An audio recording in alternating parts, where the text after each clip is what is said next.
వ్యాధితో పోరాడుతున్న చిన్నారులకు ఉచిత మెరుగైన వైద్యం అందించేందుకు ఎన్టీఆర్ తలసేమియా కేర్ సెంటర్ చేస్తున్న సేవల గురించి మనందరికీ తెలిసిందే. తలసేమియా అనేది చెప్పారు ఇందాక, ఆ టెక్నికల్ టర్మ్స్ అన్నీ, అది జన్యుపరమైన రక్త వ్యాధిని, దీనివల్ల శరీరంలో ఆరోగ్యకరమైన ఎర్ర రక్త కణాలు ఉత్పత్తి కావు. ఈ ఎర్ర రక్త కణాలు మన శరీరంలోని కణజాలకు ఆక్సిజన్ను అందిస్తాయి. ఈ ఎర్ర కణాలను ఉత్పత్తి కాని ఫలితంగా ఈ వ్యాధిగ్రస్తులు తీవ్రమైన అలసట, అలాగే ఎదుగుదలలో అంతరాయం, ఎముకల సమస్యలతో బాధ పడాల్సి వస్తుంది. మరియు జీవితాంతం రక్త మార్పిడికి పై ఆధారపడాల్సిన పరిస్థితి వస్తుంది. భారతదేశంలో తలసేమియా వ్యాధితో బాధపడుతున్న చిన్నారుల సంఖ్య ప్రపంచంలోనే అత్యధికం.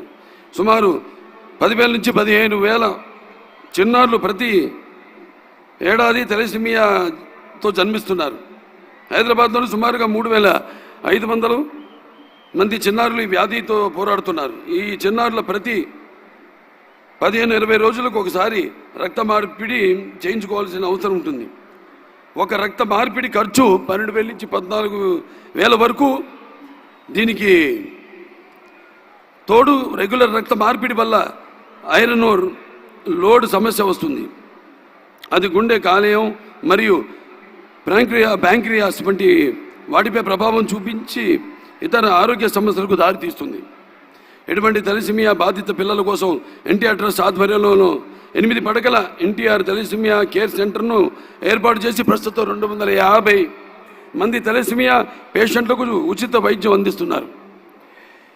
ఈ సేవలను మరింత విస్తరించేందుకు ప్రస్తుతం 8 పడకలతో ఉన్న హైదరాబాద్ ఎన్టీఆర్ తలసేమియా కేర్ సెంటర్ను 25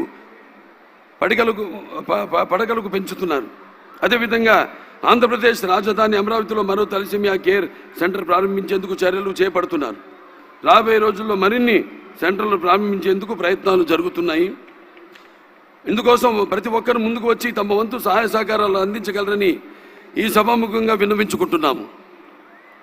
మీ అందరి సహాయ సహకారాలతో ఎన్టీఆర్ ట్రస్ట్ ద్వారా ఎంతో నిబద్ధతతో ప్రతి తలసేమియా బాధిత పిల్లలకు అవసరమైన చికిత్స అందించేందుకు మేము నిరంతరం కృషి చేస్తున్నాం. తలసేమియా బాధితులకు ప్రతి 15-20 రోజులకు రక్త మార్పిడి చేయించుకోవాల్సిన అవసరం ఉంది. అంటే ప్రతి 15-20 రోజులకు రక్తం అవసరం అవుతుంది. మనం ఇచ్చే ఒక్కో యూనిట్ రక్తం ఓ చిన్న ప్రాణానికి నిలబెడుతుంది. కావున నిరంతరం రక్తదానం ఎంతో ముఖ్యమైనది.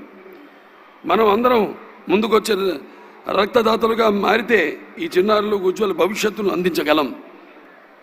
బిజీ షెడ్యూల్లో ఉన్నప్పటికీ వీలు చూసుకుని మీ అత్యంత విలువైన సమయాన్ని కేటాయించి ఈ కార్యక్రమాన్ని విచ్చేసిన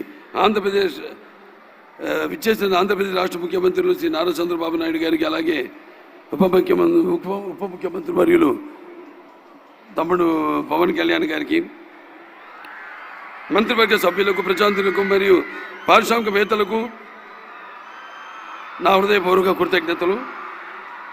అలాగే ఈ యొక్క కార్యక్రమంలో నా సోదరుడు నందమూరి తమన్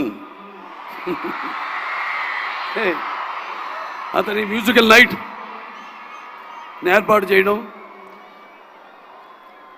అంటే సప్త సాగర సంఘర్షణ తరంగ జ్వలిత శబ్దోద్భవ మాధురి సప్త స్వరాలైన సారీగమపతిని సంగీత సాహిత్య సుమధుర గీతాలు వినడానికి భాషా భేదము కానీ, ఆడమగ తేడా కానీ, పండిత పామరాది పట్టుబిడుపులు కానీ, ధనిక దారిద్ర్యాది తారతమ్యములు కానీ, దురభిమానులన్నీ అడ్డుగోడలు ఉండమని నా నమ్మకం. అంటే ఒక ఆసుపత్రి చైర్మన్గా కొన్ని రాగాలు రోగాల్ని కూడా నయం చేస్తాయి అంటాం.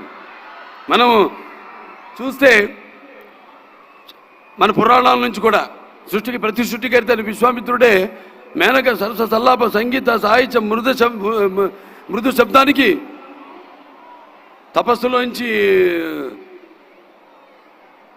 మామూలు మన ప్రపంచానికి వచ్చాడని, అలాగే శ్రీకృష్ణుడి వేణు నాదానికి గోవుల మంద మేత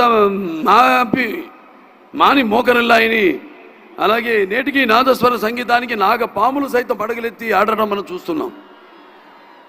ఇవాళ 4 సినిమాలు చేశాం. అఖండ, వీరసింహారెడ్డి, నేలకొండ భగవంత్ కేసరి, మన విడుదలైన డాకు మహారాజ్. అది నేను ఎప్పుడు అంటుంటా, భావస్తురాని జన్మాంతర సౌహృదాన్ని అని. అంటే పోయిన జన్మ వాసనతో మనం ఈ జన్మలో కొంతమందిని పొందొచ్చని. కానీ ఇన్ని వేల లక్షల కోట్ల మంది హృదయాలు దోచుకున్న డాకుని అయినందుకు మీకు నాకు ఏ జన్మల అనుబంధమో, ఏ రుణానుబంధమో, ఏ విడతే లేని అనుబంధమో కదా నాకు అనిపిస్తూ ఉంటుంది. అలాగే తమన్, మరి అతనికి ఆపాదించి నందమూరి ఇంటి పేరుని మా సోదరులో ఒక సోదరుడిగా అతన్ని గౌరవించినందుకు అందరూ కూడా ప్రజలందరికీ, ఈ విజయంలో పాలు పంచుకున్న నా ప్రజలందరికీ, నా తెలుగు ప్రజలందరికీ, ఎక్కడున్నా తెలుగు వాళ్ళు, ప్రాంతాలు వేరైనా మన అంతరంగాలు ఒకటేనన్నా, ధ్యాసలు వేరుగా ఉన్నా మన భాష తెలుగు భాష అన్నాడు నందమూరి తారక రామారావు గారు. అందరూ ఇంత మా యొక్క ఈ యొక్క కలయికను ఇంత విజయవంతం చేసి ఆ నందమూరి పేరును ఆయనకి ఆపాదించినందుకు అది సరైన నిర్ణయం తీసుకున్నారు మీరంతా. మీ అందరికీ నా హర్షధ్వానాలు తెలియజేసుకుంటూ మరి ఇందులో పాల్గొంటున్నందుకు చాలా ఆనందంగా ఉంది.